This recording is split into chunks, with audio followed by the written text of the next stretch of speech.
نحمده ونستعينه ونستغفره ونعوذ بالله من شرور أنفسنا ومن سيئات أعمالنا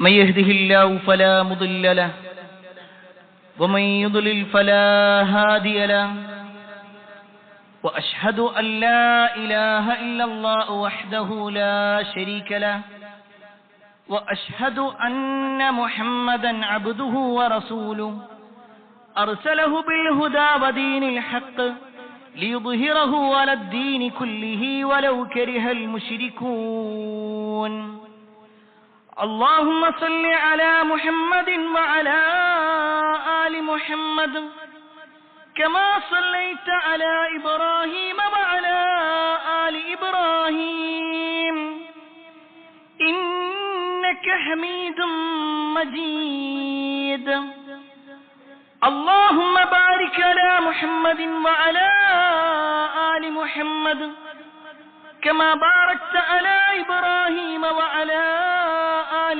إبراهيم إنك حميد مجيد يا أيها الذين آمنوا اتقوا الله حق تقاته ولا تموتن إلا وأنتم مسلمون أما بعد فإن خير الحديث كتاب الله وخير الهدي هدي محمد صلى الله عليه وسلم وشر الأمور محدثاتها وكل محدثة بدعة وكل بدعة ضلالة وكل ضلالة في النار أعوذ بالله من الشيطان الرجيم بسم الله الرحمن الرحيم إذ قالت الملائكة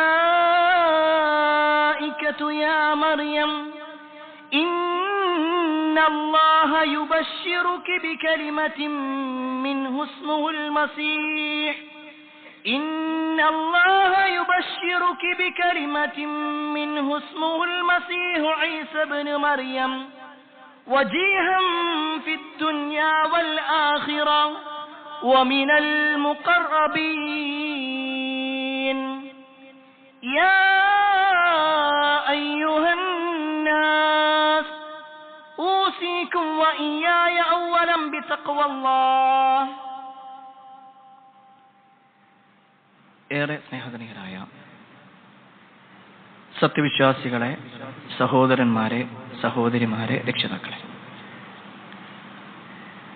അള്ളാഹുവിന്റെ വിധിവിലക്കൾ അനുസരിച്ചുകൊണ്ടും പ്രവാചകൻ സല്ലല്ലാഹു അലൈഹി വസല്ലമയുടെ ജീവിതചര്യ പിൻപറ്റിക്കൊണ്ടും ജീവിക്കണമേ എന്ന് ആദ്യമായി എന്നോടും തുടർന്ന് നിങ്ങൾ ഓരോരുത്തരോടും ഉണർത്തുകയാണ്, വസിയ്യത്ത് ചെയ്യുകയാണ്.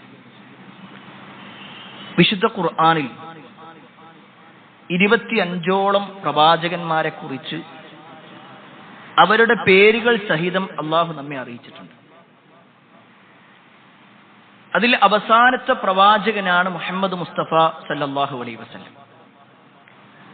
എന്നാൽ റസൂലുള്ളാഹി സല്ലല്ലാഹു അലൈഹി വസല്ലമക്ക് മുന്നേ തൊട്ടു മുമ്പായി കടന്നു വന്ന പ്രവാചകനാണ് ഈസാ നബി അലൈഹിസ്സലാം. നബി സല്ലല്ലാഹു അലൈഹി വസല്ലമക്ക് തൊട്ടു മുമ്പാണെങ്കിലും ബനു ഇസ്രായേൽ എന്ന് പറയുന്ന വിഭാഗത്തിന്റെ അവസാനത്തെ പ്രവാചകൻ കൂടിയാണ് ഈസാ നബി അലൈഹിസ്സലാം. ഒരു പക്ഷേ ഈസാ നബി അലൈഹിസ്സലാമിനെ കുറിച്ച് പലപ്പോഴും പല ക്ലാസ്സുകളിലൂടെയും ഒക്കെ നമ്മൾ കേട്ടിട്ടുണ്ടെങ്കിലും അദ്ദേഹത്തിന് ഇസ്ലാമിലുള്ള സ്ഥാനവും അദ്ദേഹത്തിന്റെ ഫضലുകളും അദ്ദേഹത്തിന്റെ വിഷയത്തിൽ ആളുകൾ ഇന്ന് എത്തപ്പെട്ടിട്ടുള്ള അവസ്ഥകളെ കുറിച്ചും നമ്മളൊന്ന് മനസ്സിലാക്കേണ്ടതുണ്ട്. പ്രത്യേകിച്ച് ഈസാ നബി അലൈഹിസ്സലാമിനെ സംബന്ധിച്ചിടത്തോളം ഒരുപാട് ഫضലുകളുള്ള ഒരു പ്രവാചകനാണ് ഈസാ നബി അലൈഹിസ്സലാം.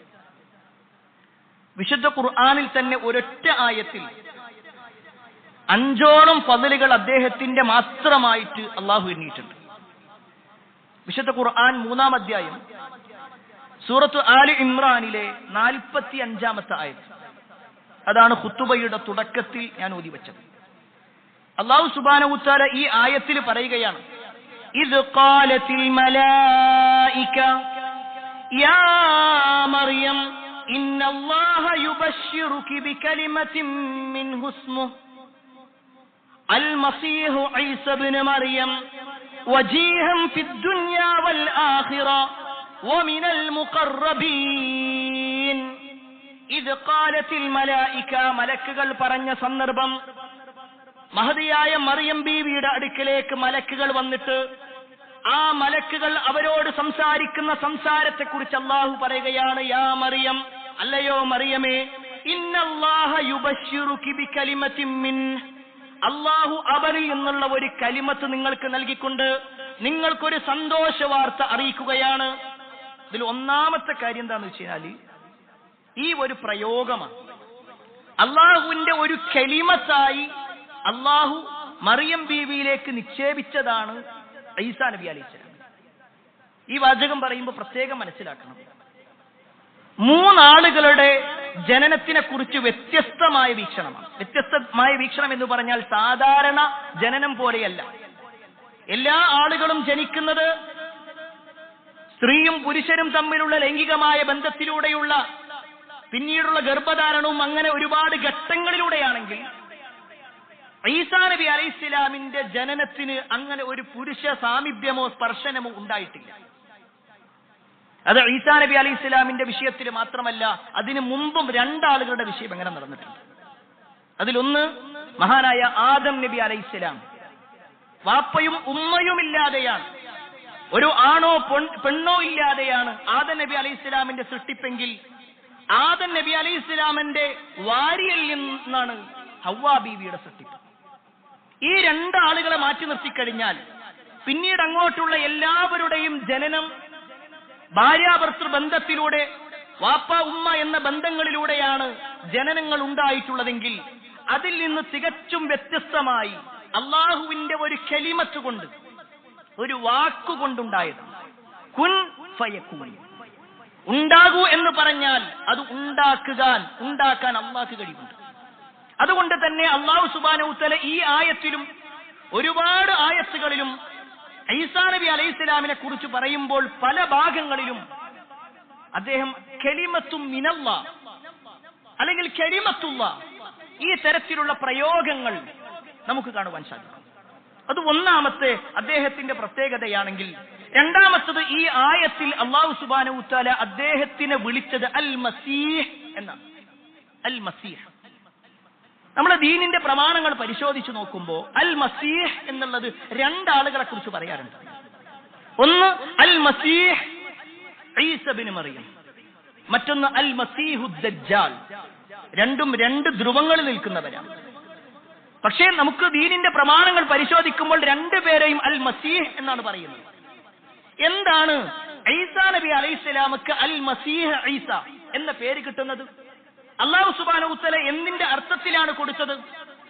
ഈ ഒരു വിഷയത്തിൽ പണ്ഡിതന്മാർക്കിടയിൽ 3 വീക്ഷണങ്ങൾ നമുക്ക് കാണുവാൻ സാധിക്കും. ഒന്നാമത്തെ കാര്യം, അൽ മസീഹ് എന്ന് പറഞ്ഞാൽ മായ്ക്കപ്പെടുന്നവൻ, പാപങ്ങളെല്ലാം മായ്ക്കപ്പെടുന്നവനാണ്, ആ ഒരർത്ഥം അതിനുണ്ട് എന്ന്. 2, അദ്ദേഹം തടവുക, മസഹ എന്ന് പറഞ്ഞാൽ തടവുക എന്നാണ്. നബി സല്ലല്ലാഹു അലൈഹി വസല്ലം തന്റെ തല തടവി, അതാണ് ഹദീസിലുണ്ടാകുന്നത്. ഇവിടെ അൽ മസീഹ് എന്ന് പറഞ്ഞാൽ തടവുന്നവൻ. ഈസാ നബി അലൈഹിസ്സലാം അദ്ദേഹത്തിന്റെ നാട്ടിലുണ്ടായിരുന്ന പല രോഗികളുടെയും രോഗശമനത്തിനു വേണ്ടി അദ്ദേഹം ഒന്ന് തടവുമ്പോൾ അവർക്ക് രോഗശമനം ലഭിക്കുന്നു. ഇങ്ങനത്തെ ഒരു പ്രവർത്തനം ചെയ്തത് കൊണ്ടാണ് അൽ മസീഹ്, അല്ലെങ്കിൽ അങ്ങനത്തെ ഒരു പ്രവർത്തനം അദ്ദേഹത്തിൽ ഉണ്ടാകും എന്നുള്ളത് കൊണ്ടാണ് അല്ലാഹു സുബ്ഹാനഹു വ തആല അൽ മസീഹ് എന്ന പേര് നൽകിയത് എന്ന് വിശദീകരിച്ചവരുണ്ട്. മൂന്നാമത്തെ ഒരു വിശദീകരണമാണ് അൽ മസീഹ് എന്ന് പറഞ്ഞാൽ അനുഗ്രഹീതനാണ്. ഇത് മൂന്നും ഈസാ നബി അലൈഹിസ്സലാമിനെ സംബന്ധിച്ചിടത്തോളം യോജിക്കുന്നതുമാണ്. എന്നാൽ ദജ്ജാലിനെ സംബന്ധിച്ചിടത്തോളം അൽ മസീഹ് എന്ന് പറഞ്ഞാൽ ഫ്ലാറ്റായ ആ ഒരു മുഖം എന്ന് പറഞ്ഞാൽ ഒരു ഭാഗത്ത് ഒരു കണ്ണ് മാത്രമേ ഉള്ളൂ, മറ്റേ ഭാഗമാകട്ടെ ഒരു കണ്ണില്ലാത്തൊരവസ്ഥയാണ്. അതുകൊണ്ടാണ് ആ ഒരു പേര് വന്നിട്ടുള്ളത് എന്നും വിശദീകരിച്ചതായി കാണുവാൻ സാധിക്കും. ഈ ഒരു വാചകത്തിന്റെ പ്രത്യേകത സ്വാദിഖ് എന്ന നിലക്കാണെങ്കിൽ ഈസാ നബി അലൈഹിസ്സലാമിനെ കുറിച്ചും, അൽ കാദിബ് കള്ളൻ, പെരുങ്കള്ളൻ എന്നാണെങ്കിൽ അത് ദജ്ജാലിനെ കുറിച്ചുമാണ്. ഏതായിരുന്നാലും അല്ലാഹു സുബ്ഹാനഹു വ തആല തന്നെയാണ് ഈസാ നബി അലൈഹിസ്സലാമക്ക് അൽ മസീഹ് എന്ന പേരിട്ടിട്ടുള്ളത്, അതുപോലെ തന്നെ ഈസ എന്ന പേരിട്ടിട്ടുള്ളത്. ഇതൊക്കെ അല്ലാഹു സുബ്ഹാനഹു വ തആല നൽകിയ പേരാണ്. അതും നമുക്ക് ഖുർആനിൽ കാണുവാൻ സാധിക്കും. എന്നാൽ ഇവിടെ അല്ലാഹു എടുത്തു പറഞ്ഞ ഒരു പേര് ഈസ ഇബ്നു മറിയം, മറിയമിന്റെ മകനായ ഈസ. ഏതൊരു മനുഷ്യന്റെ പേര് പറയുമ്പോഴും അവന്റെ വാപ്പയിലേക്ക് ചേർത്തിട്ടാ പറയാ. മുഹമ്മദ് ബിൻ അബ്ദില്ല, അബ്ദുള്ളയുടെ മകനായ മുഹമ്മദ്, ഈ രൂപത്തിലാണ് എണ്ണാറുള്ളത്. എന്നാൽ ഒരൊറ്റ വ്യക്തിയുടെ വിഷയത്തിൽ മാത്രമേ ഉമ്മയിലേക്ക് ചേർത്ത് പറഞ്ഞിട്ടുള്ളൂ. അത് ഈസ ബിൻ മറിയം, മറിയമിന്റെ മകനായ ഈസ എന്ന അർത്ഥത്തിലാണ്. അതുപോലെ തന്നെ ഈ ആയത്തിൽ അല്ലാഹു സുബ്ഹാനഹു വ തആല അദ്ദേഹത്തിന്റെ പ്രത്യേകതയായി എണ്ണി പറഞ്ഞു, വജീഹം ഫിദ് ദുനിയാ വൽ ആഖിറ. ഈ ദുനിയാവിലാകട്ടെ അതുപോലെ തന്നെ ആഖിറത്തിലാവട്ടെ ഒരുപാട് മഹത്വമുള്ളവനാണ് അദ്ദേഹം, ഒരുപാട് മഹത്വമുള്ളവനാണ്. അതുമാത്രമല്ല വമിനൽ മുഖറബീൻ, അല്ലാഹുവിന്റെ അടുക്കൽ ഏറെ സാമീപ്യമുള്ളവനുമാണ്. അപ്പൊ ഒരുപാട് പ്രത്യേകതകൾ ഈ ഒരൊറ്റ ആയത്തിലൂടെ അല്ലാഹു സുബ്ഹാനഹു വ തആല നമുക്ക് ഈസാ നബി അലൈഹിസ്സലാമിന്റെ ഫളലുകളായിക്കൊണ്ട് എണ്ണി പറഞ്ഞു. ഇനി അത് മാത്രമാണോ? ഈ ആയത്തിന്റെ തൊട്ടടുത്തുള്ള ആയത്തിൽ അല്ലാഹു വീണ്ടും എണ്ണുകയാണ്. അദ്ദേഹത്തിന്റെ ഒരു പ്രത്യേകതയാണ് വയുകല്ലിമുന്നാസ ഫിൽ മഹദ് വകഹ്ലൻ വമിനസ് സാലിഹീൻ. ഖുർആനിലൂടെ അല്ലാഹു സുബ്ഹാനഹു വ തആല പറയാണ്, അദ്ദേഹത്തിന്റെ ഒരു പ്രത്യേകതയാണ് അദ്ദേഹം തൊട്ടിലിൽ വെച്ചുകൊണ്ട് സംസാരിക്കും. ഒരിക്കലും ഒരു കുട്ടി ചെറിയ പ്രായത്തിൽ, തൊട്ടിലാട്ടുന്ന പ്രായത്തിൽ ഒരിക്കലും ആളുകളോട് സംസാരിക്കൂല. എന്നാൽ ഈസാ നബി അലൈഹിസ്സലാം സംസാരിക്കും. നമ്മൾ ഖുർആനിന്റെ ആയത്തുകൾ നോക്കിക്കഴിഞ്ഞാൽ ഈസാ നബി അലൈഹിസ്സലാമിന്റെ വിഷയത്തിൽ മാത്രമേ അങ്ങനത്തെ ഒരു പ്രത്യേകത നമുക്ക് കാണുവാൻ സാധിക്കുകയുള്ളൂ. എന്നാൽ ഹദീസുകളിൽ വേറെ പല ആളുകളെ കുറിച്ചും പറഞ്ഞിട്ടുണ്ട്. ജുറൈജുമായി ബന്ധപ്പെട്ടുകൊണ്ടുള്ള ആ ഒരു ചരിത്രവുമായി ബന്ധപ്പെട്ടുകൊണ്ട് പറഞ്ഞിട്ടുണ്ട്. അതല്ലാത്ത പേരുകളിലും നമുക്ക് കാണുവാൻ സാധിക്കും. എന്നാൽ ഖുർആൻ നമ്മൾ പരിശോധിക്കുമ്പോൾ നേർക്ക് നേരെ എണ്ണി പറഞ്ഞിട്ടുള്ളത് ഈസാ നബി അലൈഹിസ്സലാമിന്റെ പേര് മാത്രമാണ്. അത് അദ്ദേഹം ആ തൊട്ടിൽ വെച്ച് മാത്രമല്ല, അദ്ദേഹം മധ്യവയസ്കനായിരിക്കുന്ന സമയത്തും അദ്ദേഹം സംസാരിക്കും. അഥവാ 30-ാമത്തെ വയസ്സിലാണ് അദ്ദേഹത്തിനെ സംബന്ധിച്ചിടത്തോളം ആ ഒരു പ്രബോധന പ്രവർത്തനങ്ങളിലേക്ക് അദ്ദേഹം ഇറങ്ങുന്നത്. അതും അല്ലാഹു സുബ്ഹാനഹു വ തആല എടുത്തു പറഞ്ഞു. ഇനി നമ്മൾ വിശുദ്ധ ഖുർആൻ നോക്കിക്കഴിഞ്ഞാൽ അദ്ദേഹത്തിനുള്ള പ്രത്യേകതകളുണ്ട്. അദ്ദേഹത്തിന് വേദഗ്രന്ഥം നൽകി. ഇഞ്ചീൽ എന്ന് പറയുന്ന വേദഗ്രന്ഥം അല്ലാഹു സുബ്ഹാനഹു വ തആല നൽകിയിട്ടുള്ളത് ഈസാ നബി അലൈഹിസ്സലാമക്കാണ്. വയുഅല്ലിമുഹുൽ കിതാബ വൽ ഹിക്മ വത്തൗറാത വൽ ഇൻജീൽ. അല്ലാഹു സുബ്ഹാനഹു വ തആല ഇൻജീൽ എന്ന് മാത്രമല്ല പറഞ്ഞു, അല്ലാഹു സുബ്ഹാനഹു വ തആല അദ്ദേഹത്തിന് വേദഗ്രന്ഥം പഠിപ്പിച്ചു കൊടുത്തു, തത്വജ്ഞാനം അറിയിച്ചു കൊടുത്തു, തൗറാത്തും ഇൻജീലും നൽകി. ഇത് കേൾക്കുമ്പോൾ നമ്മൾ വിചാരിക്കും തൗറാത്ത് മൂസാ നബി അലൈഹിസ്സലാമക്കല്ലേ കിട്ടിയിട്ടുള്ളത്, പിന്നെ എന്തുകൊണ്ട് ഈസാ നബി അലൈഹിസ്സലാമിന്റെ പേര് വന്നു? അവിടെ പണ്ഡിതന്മാർ വിശദീകരിക്കുന്നുണ്ട്, തൗറാത്തിനെ സത്യപ്പെടുത്തിക്കൊണ്ടാണ് ഈസാ നബി അലൈഹിസ്സലാം വരുന്നത്. ഈസാ നബി അലൈഹിസ്സലാം വരുന്ന ആളുകൾ എന്ന് പറഞ്ഞാൽ ബനു ഇസ്രായേലരായ ആളുകളാണ്. ആ ബനു ഇസ്രായേലരായ ആളുകൾ തൗറാത്തിനെ സ്വീകരിച്ചവരായിരുന്നു. പക്ഷേ മൂസാ നബി അലൈഹിസ്സലാമിന്റെ കാലം കഴിഞ്ഞ് പിന്നീട് അങ്ങനെ മാറ്റങ്ങൾ വരുന്നതിനനുസരിച്ചുകൊണ്ട് അവരുടെ ജീവിതത്തിൽ എന്താണോ മൂസാ നബി അലൈഹിസ്സലാം പഠിപ്പിച്ചത് അതിൽ നിന്നെല്ലാം അവർ ബഹുദൂരം വിട്ടുപോയി. എന്നാൽ മൂസാ നബി അലൈഹിസ്സലാം കൊണ്ടുവന്ന അതേ ആദർശം പറയാനാണ് ഞാനും വന്നത് എന്ന് ഈസാ നബി അലൈഹിസ്സലാം പറഞ്ഞപ്പോൾ അന്നത്തെ ജൂതന്മാരായ ആളുകൾ അതിനോടൊക്കെ പുറംതിരിഞ്ഞു നിൽക്കുന്ന അവസ്ഥയുണ്ടായത്.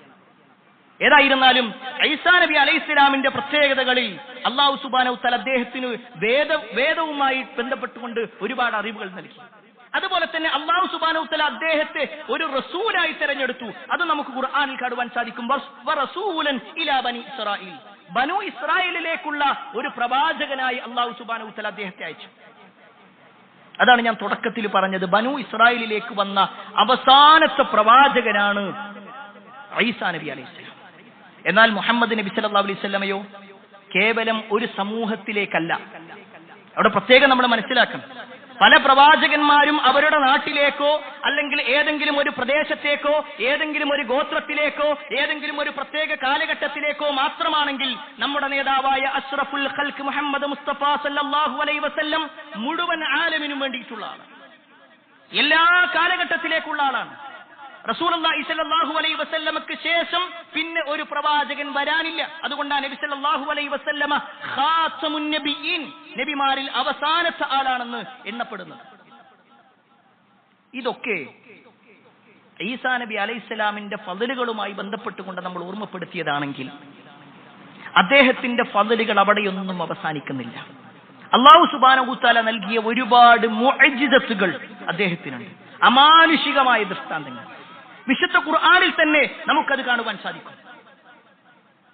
മണ്ണുകൊണ്ട് ഒരു പക്ഷിയുടെ രൂപം ഉണ്ടാക്കുക, എന്നിട്ട് ആ പക്ഷിയുടെ രൂപത്തിലേക്ക് അദ്ദേഹം ഊതുമ്പോ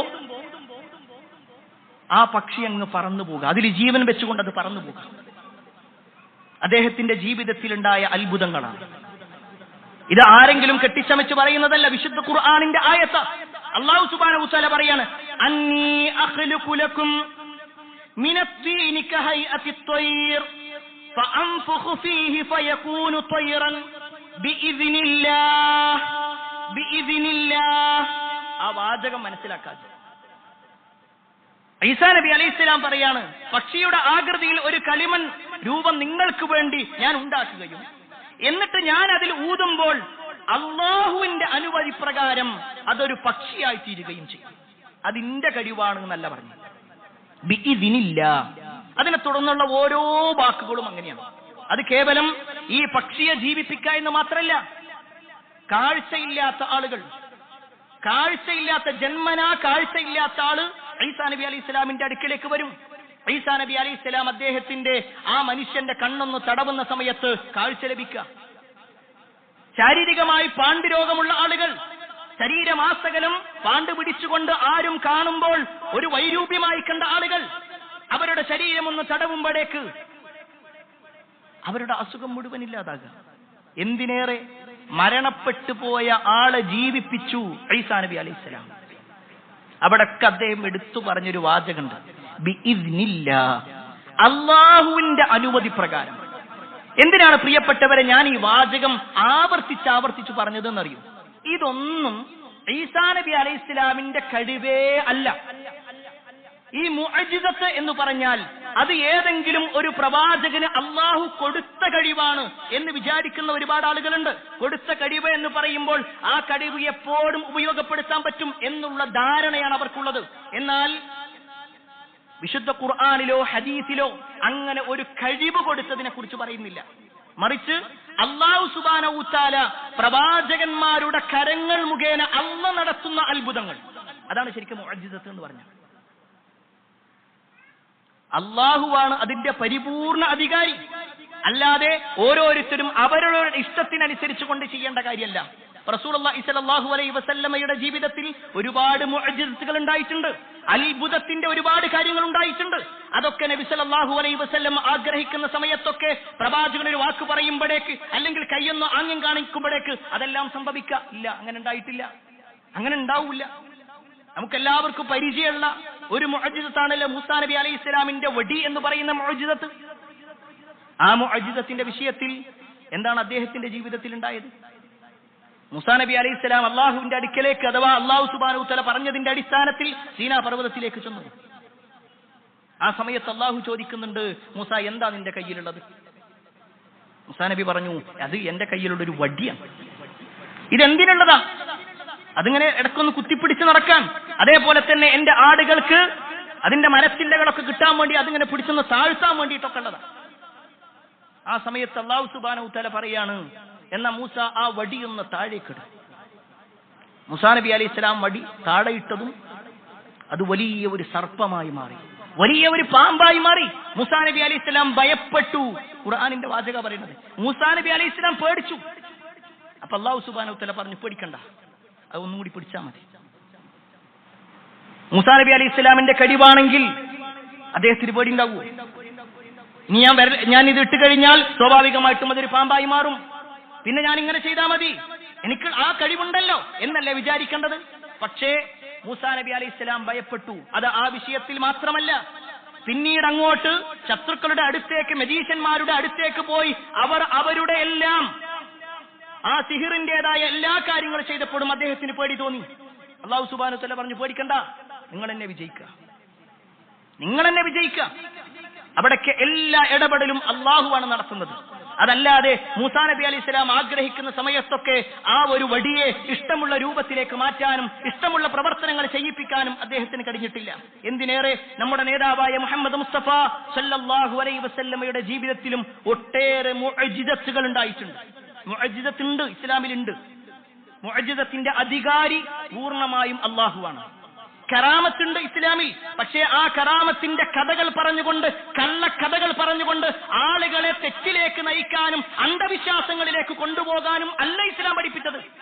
ഒരാൾ ദീനിയായിക്കൊണ്ട് ജീവിക്കുകയാണെങ്കിൽ ഒരു പക്ഷേ അല്ലാഹു സുബ്ഹാനഹു തആല അയാളുടെ കരങ്ങളിലൂടെ ചില അത്ഭുതങ്ങൾ കാണിച്ചെന്ന് വരാം. പക്ഷേ അപ്പോഴും അത് അയാളുടെ കഴിവല്ല, അയാളോടല്ല ചോദിക്കേണ്ടത്. മറിച്ച് ഈ കറാമത്തും മുഅ്ജിസത്തും എല്ലാം അല്ലാഹുവിൽ പൂർണ്ണമാണ്. അതാണ് വിശ്വാസം. നബി സല്ലല്ലാഹു അലൈഹി വസല്ലമയുടെ കാലഘട്ടത്തിൽ വെള്ളമില്ലാതെ പ്രയാസപ്പെട്ടപ്പോ പ്രവാചകൻ സല്ലല്ലാഹു അലൈഹി വസല്ലമയുടെ വിരലുകൾക്കിടയിലൂടെ വെള്ളം വന്നു എന്ന ഹദീസുണ്ട്. നമ്മൾ ഒരു തവണ ഈ മിമ്പറിൽ വെച്ചുകൊണ്ട് തന്നെ നബി സല്ലല്ലാഹു അലൈഹി വസല്ലമയുടെ മുഅ്ജിസത്തുകളെ കുറിച്ച് വിശദീകരിച്ചിട്ടുണ്ട്. എന്നാൽ ഏത് സമയത്തും നബി സല്ലല്ലാഹു അലൈഹി വസല്ലം ആഗ്രഹിക്കുമ്പോഴെല്ലാം ആ വിരലുകളിൽ നിന്ന് വെള്ളം വരുത്താൻ നബി സല്ലല്ലാഹു അലൈഹി വസല്ലമക്ക് കഴിയോ? ഇല്ല. എന്തുകൊണ്ട്? അല്ലാഹു സുബ്ഹാനഹു വ തആല തീരുമാനിക്കുമ്പോൾ മാത്രമേ ഉണ്ടാവുള്ളൂ. അതിനപ്പുറത്തേക്ക് ഒരാൾക്ക് ഇടപെടാൻ കഴിയൂല. എന്നാൽ ഖേദകരമെന്ന് പറയട്ടെ, ഇന്ന് പല ആളുകളും ഈ വിഷയങ്ങളൊന്നും അറിയാതെ, പല ആളുകൾക്കും പല സിദ്ധികളും കൊടുത്തുകൊണ്ട് അവരുടെ അടുത്തേക്ക് തന്റെ വിശ്വാസവും തന്റെ സമ്പത്തും നശിപ്പിച്ച ഒരവസ്ഥയാണ് കണ്ടുകൊണ്ടിരിക്കുന്നത്. അല്ലെ, കഴിഞ്ഞ ആഴ്ചയിൽ പോലും നമ്മൾ കേട്ടു, കാസർഗോഡ് ജില്ലയിൽ ജിന്നുമ്മയായി വന്ന ആളുകളെ കുറിച്ച് എന്തെല്ലാം വലിയ തട്ടിപ്പുകളെ നടത്തിയെന്നത്. 500-ലധികം പവനുമായി കൊണ്ട് ഒരു മനുഷ്യനെ പറ്റിക്കുക. ഞാനതിന്റെ മുഴുവൻ വിഷയങ്ങളും വിശദീകരിക്കാനല്ല. പക്ഷേ ആളുകൾ വിചാരിക്കുന്നത് ഇവരൊക്കെ വിചാരിച്ചാൽ പലതും ചെയ്യാൻ കഴിയും, ഇവരൊക്കെ അള്ളാന്റെ അടുക്കൽ വലിയ പുണ്യമുള്ള ആളുകളാണ്, ഇവരൊക്കെ സിദ്ധന്മാരാണ്. ഈ രൂപത്തിലാ വ്യാഖ്യാനിക്കാറുള്ളത്. എന്നാൽ റസൂലുള്ളാഹി സ്വല്ലല്ലാഹു അലൈഹി വസല്ലം പഠിപ്പിച്ച ദീനിൽ അങ്ങനത്തെ ഒന്നില്ല എന്നതുകൂടി നമ്മൾ മനസ്സിലാക്കാം. പ്രിയപ്പെട്ടവരെ, ഇത്രയും വിശദീകരിച്ചത് ഈസാ നബി അലൈഹിസ്സലാമുമായി ബന്ധപ്പെട്ടുകൊണ്ടുള്ള ഫദ്ലിനെ കുറിച്ചാണെങ്കിൽ, ഈ ഈസാ നബി അലൈഹിസ്സലാമിന്റെ വിഷയത്തിൽ ഇന്ന് ലോകത്തുള്ള പ്രബലമായ 3 മതങ്ങൾ, ഒന്ന് ജൂതന്മാരും, മറ്റൊന്ന് ക്രൈസ്തവരും, മറ്റൊന്ന് ഇസ്ലാം. ഈ 3 മതത്തിനും 3 വിശദീകരണങ്ങളാണ്. 3 മതവും 3 തരത്തിലാണ് ഈസാ നബി അലൈഹി ഇസ്ലാമിനെ വിശദീകരിക്കുന്നത്. അതിൽ ഒന്നാമത്തെ വിഭാഗമായ ജൂതന്മാർ, അവർ ഈസാ നബി അലൈഹി ഇസ്ലാമിനെ വ്യഭിചാരപുത്രനായിക്കൊണ്ടും ഈസാ നബി അലൈഹി ഇസ്ലാമിനെ ഞങ്ങൾ കൊലപ്പെടുത്തി എന്നുമാണ് വാദിക്കുന്നത്. സുബ്ഹാനല്ലാഹ്, ഒരു സാധാരണ മനുഷ്യന്റെ വിഷയത്തിൽ പോലും അയാൾ വ്യഭിചാരത്തിലുണ്ടായ കുട്ടിയാണ്, അല്ലെങ്കിൽ അയാൾ ഒരു വ്യഭിചാരപുത്രനാണെന്ന് പറയുന്നത് എത്രത്തോളം വലിയ ആരോപണമാണ്. എന്നാൽ അള്ളാഹുവിന്റെ മുഖറബായിട്ടുള്ള, അള്ളാഹു അങ്ങനെ എണ്ണിയിട്ടുള്ള ഈസാ നബി അലൈഹി ഇസ്ലാമിന്റെ കാര്യത്തിലാണ് പറയുന്നത് അദ്ദേഹം വ്യഭിചാരപുത്രനാണ്. എന്നാൽ അല്ലാഹു സുബ്ഹാനഹു വ തആല ഈ വിഷയത്തെ കൃത്യമായി കൊണ്ട് എതിർക്കുന്നുണ്ട്. കാരണം മറിയം ബീവിയുടെ വാചകം തന്നെയാണ്. മറിയം ബീവിയോട് നിങ്ങൾക്കൊരു കുഞ്ഞു ജനിക്കുമെന്ന് പറഞ്ഞപ്പോൾ അവർ പറയുന്ന ഒരു വാചകമുണ്ട്, ഖാലതു റബ്ബി അന്നാ യകൂനു ലീ വലദ് വലം യംസസ്നീ ബശർ. മറിയം ബീവി പറയാണ്, റബ്ബേ എനിക്കെങ്ങനെ കുഞ്ഞു ജനിക്കും? എന്നെ ഇന്ന് വരെ ഒരു പുരുഷൻ സ്പർശിച്ചിട്ടില്ല, ആ ഒരു രൂപത്തിലുള്ള ഒരു സ്പർശനം ഉണ്ടായിട്ടില്ല, ഞാൻ അങ്ങനത്തെ ഒരു മോശം പെണ്ണുമല്ല, പിന്നെ എങ്ങനെയാണ് എനിക്ക് കുഞ്ഞു ജനിക്കുക? അവരുടെ ഒരു വാക്കുണ്ട്, അതിന് അല്ലാഹു സുബ്ഹാനഹു വ തആല പറഞ്ഞ മറുപടി എന്താണ്? ഖാല കദാലിക അല്ലാഹു യഖ്ലുഖു മാ യശാ. അപ്രകാരമാണ് അല്ലാഹു സുബ്ഹാനഹു വ തആല സൃഷ്ടിപ്പ് ഉദ്ദേശിച്ചാൽ അല്ലാഹു സുബ്ഹാനഹു വ തആല അത് നിർവഹിക്കും. ഇദാ ഖലാ അംറൻ ഫയഖൂലു ലഹു കുൻ ഫയകുൻ. ഒരു കാര്യം ഉണ്ടാകാൻ വേണ്ടി അല്ലാഹു പറഞ്ഞാൽ അത് ഉണ്ടാകുകയും ചെയ്യും. അല്ലാഹുവാണ് ഇതിന്റെ പൂർണ്ണമായി കൊണ്ട് മറിയം ബീവിയുടെ വിഷയത്തിൽ ഇടപെടുന്നത്. എന്നാൽ ആ മറിയം ബീവിയെ വളരെ മോശമായി ചിത്രീകരിച്ചു അന്നും ഇന്നും ജൂതന്മാർ. ഖേദകരമെന്ന് പറയട്ടെ, ഇന്നും അതിനെക്കുറിച്ച് അറിവില്ലാത്തത് കൊണ്ടായിരിക്കും പലപ്പോഴും ഇപ്പോഴും ഇസ്രായേലിന്റെ പിന്നാലെ നടക്കുന്ന ക്രൈസ്തവ സഹോദരങ്ങളെ കാണുമ്പോൾ അത്ഭുതം തോന്നും. അവർ ഒരിക്കലും ഈ ഒരു ക്രിസ്ത്യാനിറ്റി അവർ അംഗീകരിക്കുന്നില്ല. ക്രിസ്ത്യാനികളുടെ ഒരു വാദം പോലും ജൂതന്മാർ അംഗീകരിക്കുന്നില്ല. എന്നിട്ടും ജൂതൻ എന്ത് ചെയ്യുമ്പോഴും അതിനെ സപ്പോർട്ട് ചെയ്യാൻ, കാരണം ജൂതൻ മുസ്ലിമിന്റെ ശത്രുവാണ്, മുസ്ലിമിന്റെ ശത്രു ഞങ്ങളുടെയും ശത്രുവല്ല, മറിച്ച് മുസ്ലിം ഞങ്ങളുടെ ശത്രുവാണെന്ന നിലക്ക് കാണുന്നത്. ആ ഒരു നിലക്ക് വ്യാഖ്യാനിക്കും ചെയ്യാം. ഇസ്ലാമിനെ മാത്രമേ അവർക്ക് വിമർശിക്കാൻ കഴിയുള്ളൂ, ഇസ്ലാമിനെ മാത്രമായിട്ട് അവരെതിർക്കുക ചെയ്യാറുള്ളൂ. അത് നമ്മുടെ കേരളക്കരയിൽ പോലും പച്ച മലയാളത്തിൽ പോലും വർഗീയത എഴുതുന്ന ആളുകൾ ഒരു നിമിഷമെങ്കിലും ആലോചിച്ചിരുന്നെങ്കിൽ അത്രേ നമുക്ക് അവരുടെ വിഷയത്തിൽ പറയാൻ കഴിയും. രണ്ടാമത്തെ വിഭാഗം മഹാനായ ഈസാ നബി അലൈഹിസ്സലാമുമായി ബന്ധപ്പെട്ടുകൊണ്ട് അങ്ങേറ്റം ഒരിക്കലും അള്ളാഹ്ക്ക് ഇഷ്ടമില്ലാത്ത ചില വാക്കുകളുമായി കൊണ്ട് ഏറ്റവും അള്ളാന്റെ സ്ഥാനത്തേക്ക് കയറ്റിവെക്കുന്നൊരവസ്ഥ ഉണ്ടായി. അതാണ് ക്രൈസ്തവരായ ആളുകൾ.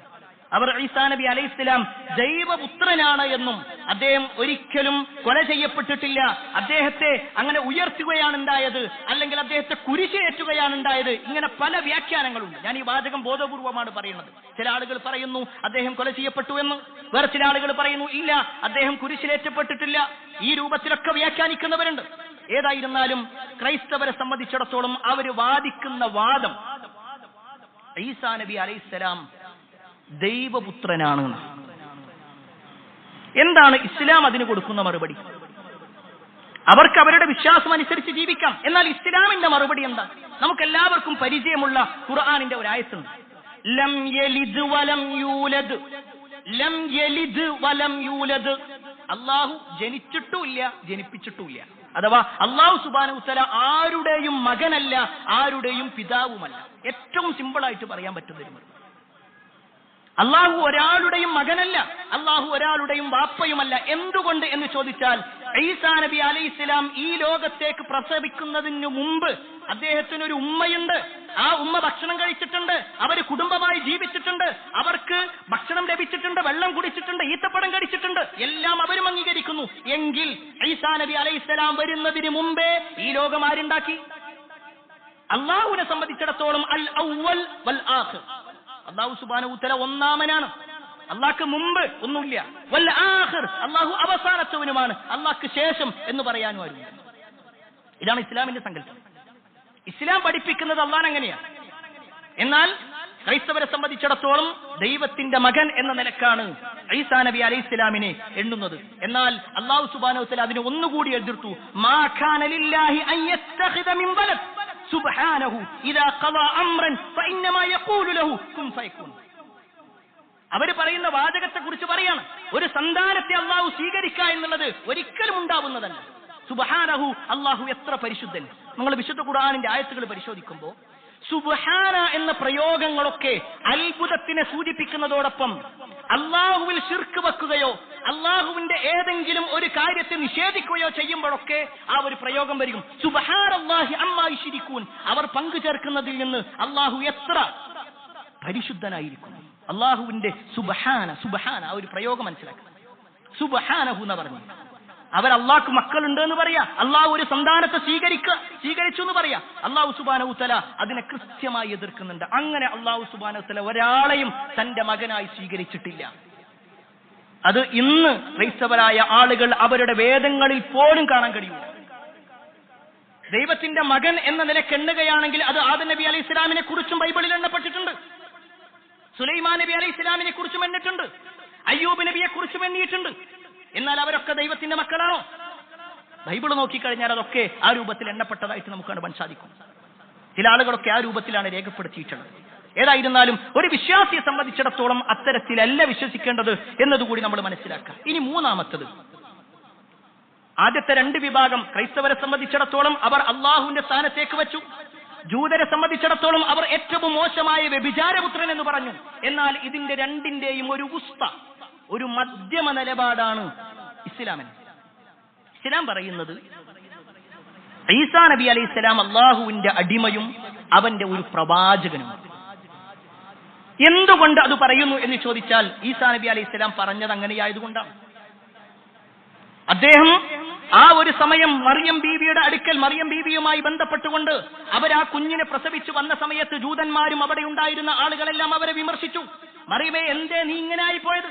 നിന്റെ വാപ്പയും ഉമ്മയും ഇങ്ങനത്തെ മോശക്കാരിയൊന്നല്ലല്ലോ, പിന്നെ എന്തേ നീ കുടുംബത്തെ പറയിപ്പിക്കാൻ, ഈ നാടിനെ പറയിപ്പിക്കാൻ നീ എന്തുകൊണ്ട് ഇത്തരത്തിലൊരു തെറ്റ് ചെയ്തു എന്ന് പറയുമ്പോൾ അള്ളാഹുവിന്റെ കൽപ്പന പ്രകാരം മറിയം ബീവി ഒന്നും മിണ്ടിയില്ല. മറിയം ബീവി വിരൽ ചൂണ്ടുക മാത്രമാണ് ചെയ്തത്. ഈസാ നബി അലൈഹിസ്സലാം കിടക്കുന്ന ഒരു കുഞ്ഞായി കിടക്കുന്ന ഈസാ നബിയുടെ ഭാഗത്തേക്ക് വിരൽ ചൂണ്ടി നിങ്ങൾ ആ കുട്ടിയോട് ചോദിക്കൂ എന്നുള്ളത്. ആ സമയത്ത് അവരും ചോദിച്ചു, മറിയം എന്താ നീ പറയുന്നത്? ഈ കുട്ടി സംസാരിക്കേ, ഈ തൊട്ടിലിൽ കിടക്കുന്ന കുട്ടി എങ്ങനെ സംസാരിക്കും? പക്ഷേ ആ സമയത്താണ് ഈസാ നബി അലൈഹിസ്സലാം സംസാരിക്കുന്നത്. എന്താണ് അദ്ദേഹത്തിന്റെ സംസാരം? ഖാല ഇന്നി അബ്ദുല്ലാഹ് ആതാനിയൽ കിതാബ് വജഅലനീ നബിയ്യ. കൃത്യമായിട്ടുള്ള വാക്കുകളാണ്. അദ്ദേഹം പറയാണ്, ഇന്നി അബ്ദുല്ലാഹ്, ഞാൻ അല്ലാഹുവിന്റെ അടിമയാണ്. ഒന്നാമത്തെ വാക്കത്, അല്ലാഹുവിന്റെ അടിമയാണ്. ഈ അടിമയാണെന്ന് പറയുമ്പോൾ അതൊരു മോശം പ്രയോഗമല്ല. നമ്മുടെ നേതാവായ മുഹമ്മദ് മുസ്തഫ സല്ലല്ലാഹു അലൈഹി വസല്ലമ പോലും ഇന്നി അബ്ദുല്ലാഹി വറസൂലു എന്ന് പറയും. ഞാൻ അല്ലാഹുവിന്റെ അടിമയാണ്, ഞാൻ അല്ലാഹുവിന്റെ റസൂലാണ്. അതേ പ്രയോഗം തന്നെയാണ് ഈസാ നബി അലൈഹി സ്വലാം പറയുന്നത്. ഇന്നി അബ്ദുല്ലാഹ്, ഞാൻ അല്ലാഹുവിന്റെ അടിമയാണ്. വആതാനിൽ കിതാബ്, എനിക്ക് അല്ലാഹു സുബ്ഹാനഹു വ തആല വേദഗ്രന്ഥം നൽകുന്നുണ്ട്. വജഅലനി നബിയ്യ, എന്നെ ഒരു നബിയാക്കി അല്ലാഹു മാറ്റുകയും ചെയ്തിട്ടുണ്ട്. ഈ ഒരു വാചകം പ്രിയപ്പെട്ടവരെ ഈസാ നബി അലൈഹി സ്വലാമ പറയുന്നത്. ഈസാ നബി ഒരിക്കൽ പോലും പറഞ്ഞിട്ടില്ല ഞാൻ അള്ളാന്റെ മകനാണ്, ഒരിക്കൽ പോലും ബാധിച്ചിട്ടില്ല. ഇവിടെ സാന്ദർഭികമായി നമ്മൾ മനസ്സിലാക്കേണ്ടത്, ഈ ഒരു വാദം ഇസ്ലാം അംഗീകരിക്കുന്നില്ല എന്ന് മാത്രമല്ല, അതിനെ കണിശമായി എതിർക്കേണ്ടത്. എന്നാൽ ഖേദകരമെന്ന് പറയട്ടെ, ഇന്ന് പല ആഘോഷങ്ങളും നടക്കുമ്പോൾ അതിന് സന്തോഷ പ്രകടനത്തിന് വേണ്ടി പങ്കെടുക്കുമ്പോൾ സ്വാഭാവികമായിട്ടും ഒരു മുസ്ലിം വിചാരിക്കേണ്ട ഒരു കാര്യമുണ്ട്. മുസ്ലിം വിചാരിക്കേണ്ട ഒരു കാര്യം, അവന്റെ വിശ്വാസത്തിൽ ഇത് ശരിയാണോ അല്ലേ? വിശ്വാസമൊന്നും ഇല്ലാതെ ഞാൻ അവർക്ക് വേണ്ടി, അവരുടെ സന്തോഷത്തിന് വേണ്ടി പറഞ്ഞതാണെങ്കിൽ അത് കപടതയാണ്. അത് കപടതയാണ്.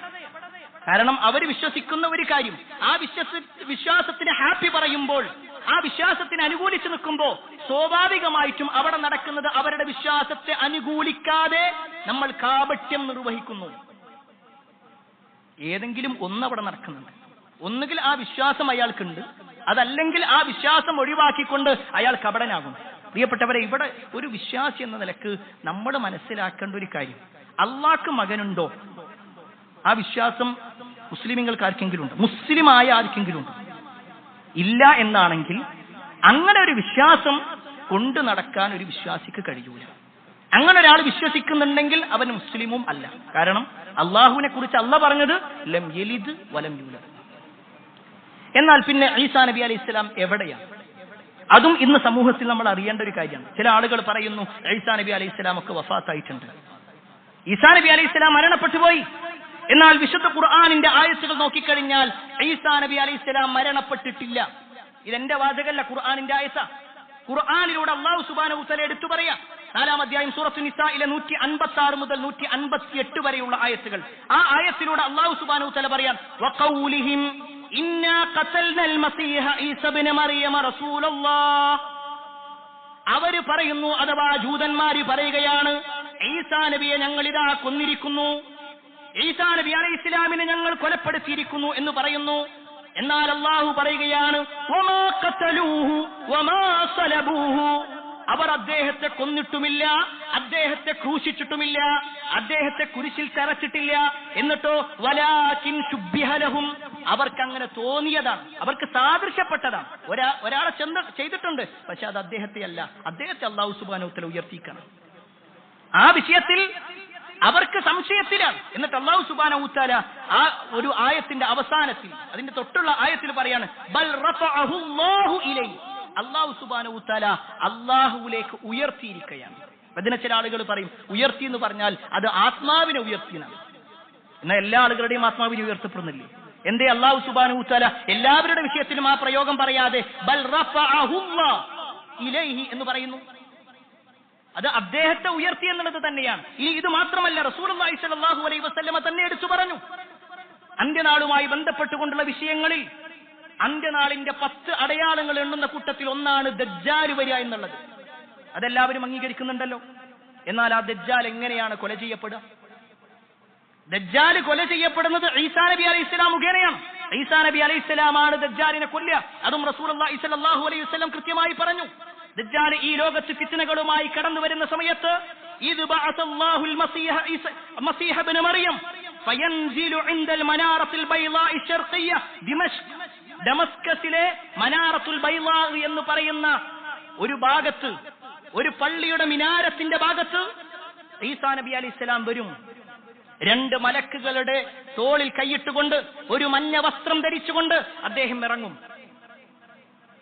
ഇത് റസൂലുള്ളാഹി സ്വല്ലല്ലാഹു അലൈഹി വസല്ലം പറഞ്ഞത്. ഇമാം മുസ്ലിം ഉദ്ധരിക്കുന്ന ഹദീസാണ്. ഇതൊക്കെ പിന്നെ തള്ളേണ്ടി വരും. എല്ലാം തള്ളുന്ന ഒരവസ്ഥയാണല്ലോ എന്നുള്ളത്. ഏത് ഹദീസ് പറഞ്ഞാലും ആ ഹദീസിന്റെ ബുദ്ധിക്ക് യോജിക്കുന്നില്ല. ആയത്താണെങ്കിലും എനിക്ക് യോജിക്കുന്നില്ല. അവർക്ക് പറയാൻ പറ്റിയ യുക്തിവാദിയാണ്. റസൂലുള്ളാഹി സ്വല്ലല്ലാഹു അലൈഹി വസല്ലം ഒരു കാര്യം പറഞ്ഞാൽ അത് സ്വീകരിക്കുന്നവരാണ് വിശ്വാസം. പ്രിയപ്പെട്ടവരെ, സൂചിപ്പിച്ചു വന്നത് ഈസാ നബി അലൈഹിസ്സലാമുമായി ബന്ധപ്പെട്ടുകൊണ്ടുള്ള വിഷയത്തിൽ ഒരു മുസ്ലിം എന്ന നിലയ്ക്ക് ചില കാര്യങ്ങളൊക്കെ നമ്മൾ മനസ്സിലാക്കണം. അതോടൊപ്പം ആ ഈസാ നബി അലൈഹിസ്സലാം ഏതൊരു റബ്ബിന്റെ നിയമപ്രകാരമാണോ ഈ ലോകത്തേക്ക് വന്നത്, ഏതൊരു റബ്ബാണോ അദ്ദേഹത്തെ ഉയർത്തിക്കൊണ്ടുപോയത്, ഏതൊരു റബ്ബിന്റെ നിയമപ്രകാരമാണോ ഇനിയും തിരിച്ചു വരാനുള്ളത്, ആ റബ്ബിന്റെ നിയമങ്ങൾ പാലിക്കാൻ ഞാനും നിങ്ങൾ പരിശ്രമിക്കുക. അതിന് അല്ലാഹു സുബ്ഹാനഹു വ തആല നമുക്ക് ഏവർക്കും തൗഫീഖ് നൽകുമാറാവട്ടെ.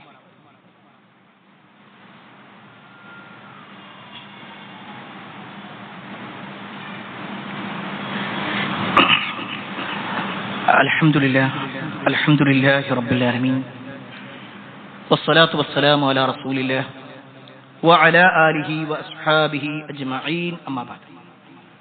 പ്രിയപ്പെട്ട സഹോദരങ്ങളെ, സത്യവിശ്വാസികളെ, അള്ളാഹുവിന്റെ വിധിവിലക്കനുസരിച്ചുകൊണ്ടും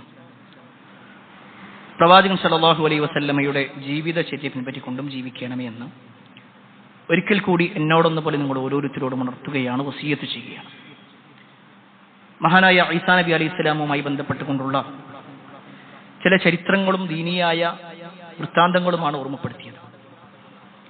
ഈ ഈസാ നബി അലൈഹിസ്സലാമിനെ അംഗീകരിക്കുന്നത് സ്വർഗവുമായി ബന്ധപ്പെട്ട ഒരു കാര്യം കൂടിയാണ്.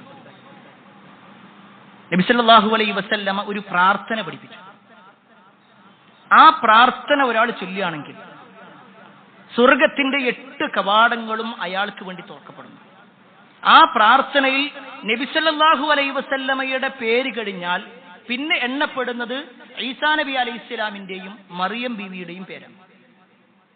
മഹാനായ ഉബാദത്ത് ഇബ്നു സ്വാമിത്ത് റളിയല്ലാഹു അൻഹു റിപ്പോർട്ട് ചെയ്യുന്ന ഹദീസിൽ കാണുവാൻ സാധിക്കും, നബി സല്ലല്ലാഹു അലൈഹി വസല്ലം പറയാണ്, മൻ ഖാല, ആരെങ്കിലും പറഞ്ഞാൽ, അശ്ഹദു അല്ലാ ഇലാഹ ഇല്ലല്ലാഹു വഹ്ദഹു ലാ ശരീക ലഹു വഅന്ന മുഹമ്മദൻ അബ്ദുഹു വറസൂലുഹു. നമുക്ക് എല്ലാവർക്കും പരിചയമുള്ള പറയും.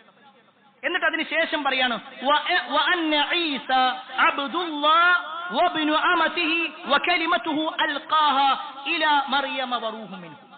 ഈസാ നബി അലൈഹിസ്സലാം അല്ലാഹുവിന്റെ അടിമയാണെന്നും അല്ലാഹുവിന്റെ അടിമയായ മറിയം ബീവിയുടെ മകനാണെന്നും അല്ലാഹു സുബ്ഹാനഹു വ തആലയുടെ കലിമത്ത് അനുസരിച്ചുകൊണ്ട് അവരിലേക്ക് റൂഹൂതപ്പെട്ടതാണ് എന്നും ഒരാൾ വിശ്വസിക്കുക. അത് പറയുക മാത്രമല്ല, വഅന്നൽ ജന്നത ഹഖ്ഖുൻ വന്നാർ ഹഖ്ഖുൻ, സ്വർഗം സത്യമാണ്, നരകം സത്യമാണ്. ഇത്രയും ഒരാൾ പറഞ്ഞാൽ അദ്ഖലഹുല്ലാഹ്, അല്ലാഹു അവനെ പ്രവേശിപ്പിക്കും. മിൻ അയ്യ അബ്വാബിൽ ജന്നത്തി സമാനിയത ശാ, അവൻ ഉദ്ദേശിക്കുന്ന വാതിൽ, സ്വർഗത്തിന്റെ 8 വാതിലുകളിൽ അവൻ ഏത് വാതിലൂടെയാണോ കയറേണ്ടത് അതിലൂടെ അല്ലാഹു സുബ്ഹാനഹു വ തആല കയറ്റും. എന്തേ ചെയ്യേണ്ടതുള്ളൂ? നമുക്കൊക്കെ പരിചയമുള്ള, നമ്മളിതിനു മുമ്പൊക്കെ പഠിച്ചിട്ടുള്ള ഒരു പ്രാർത്ഥന. ആ പ്രാർത്ഥനയിലേക്ക് ഒരു വരി കൂടി ചേർത്താൽ മതി. വഅന്ന ഈസ അബ്ദുല്ലാഹ് വബ്നു അമതിഹി എന്ന് തുടങ്ങുന്ന ഒരു ചെറിയ ഒരു വാക്ക് അതുകൂടി ചേർത്ത് കഴിഞ്ഞാൽ സ്വർഗത്തിന്റെ 8 വാതിലുകളും നമുക്ക് വേണ്ടി തുറക്കപ്പെടും. പ്രിയപ്പെട്ടവരെ, ദിക്റുകൾ എന്നുള്ളത് ഒരു വിശ്വാസിയെ സംബന്ധിച്ചിടത്തോളം ഈ ദുനിയാവിൽ ഏതെങ്കിലും ഒരു കാര്യങ്ങൾ നേടിത്തരാൻ വേണ്ടി മാത്രമുള്ളതല്ല, മറിച്ച് പരലോകമാണ്. പരലോകത്ത് രക്ഷപ്പെടാൻ വേണ്ടിയാണ് നമ്മെ സംബന്ധിച്ചിടത്തോളം എല്ലാ ദിക്റുകളും ദുആകളും കൂടുതലായി നമ്മൾ നിർവഹിക്കേണ്ടത്. അല്ലാഹു സുബ്ഹാനഹു വ തആല നമ്മൾ ചെയ്യുന്ന ഓരോ സൽക്കർമ്മങ്ങളും നമ്മളിൽ നിന്നും സ്വീകരിക്കുമാറാവട്ടെ. എല്ലാ അർത്ഥത്തിലും നന്മകൾ ചെയ്ത് ജീവിക്കുന്ന ആളുകളിൽ അല്ലാഹു നമ്മേവരെയും ഉൾപ്പെടുത്തുമാറാവട്ടെ. ഒരുപാട് ആളുകൾ പ്രാർത്ഥന കൊണ്ട് വസിയത്ത് നൽകിയിട്ടുണ്ട്. എല്ലാവരുടെയും പ്രാർത്ഥനകൾ അല്ലാഹു സ്വീകരിക്കുമാറാവട്ടെ. ഒരു സഹോദരൻ, അദ്ദേഹത്തിന്റെ ഭാര്യ പ്രയാസത്തിലായി ഹോസ്പിറ്റലിൽ അഡ്മിറ്റാണ്. അതേപോലെ തന്നെ വേറൊരു കുടുംബം, അതിൽ ഒരു സഹോദരനാണ് ഹോസ്പിറ്റലിൽ അഡ്മിറ്റ് ആയിട്ടുള്ളത്. അതേപോലെ തന്നെ ശാരീരികമായി കണ്ണിന് അസുഖം പിടിപെട്ടിട്ടുള്ള ഒരു സഹോദരി. അള്ളാഹു ഇവരുടെ എല്ലാ പ്രയാസങ്ങളും നീക്കിക്കൊടുക്കുമാറാവട്ടെ. പരിപൂർണമായ ശമനം അള്ളാഹു സുബ്ഹാനഹു വ തആല നൽകുമാറാവട്ടെ. ഈ ലോകത്തും പരലോകത്തും സമാധാനമുള്ള ജീവിതം അവർക്കും നമുക്കും അള്ളാഹു നൽകുമാറാവട്ടെ. എല്ലാ അർത്ഥത്തിലും നന്മകൾ ചെയ്ത് ജീവിക്കുന്ന ആളുകളിൽ അള്ളാഹു നമ്മെ ഇവരെയും ഉൾപ്പെടുത്തുമാറാവട്ടെ. നമ്മുടെ മാതാപിതാക്കൾക്ക് അള്ളാഹു സ്വർഗം നൽകുമാറാവട്ടെ. അല്ലാഹുമ്മ ഗ്ഫിർ മുഅ്മിനീന വൽ മുഅ്മിനാത്ത് വൽ മുസ്ലിമീന വൽ മുസ്ലിമാത്ത് അൽ അഹ്യാഇ മിൻഹും വൽ അംവാത്ത് ഇന്നക മുജീബുദ് ദഅവാതി യാ ഖാദിൽ ഹജാത്ത് اللهم اجرنا من النار اللهم اجرنا من النار اللهم اجرنا من النار ربنا آتنا في الدنيا حسنة وفي الآخرة حسنة وقنا عذاب النار آمين آمين برحمتك يا أرحم الراحمين والحمد لله رب العالمين.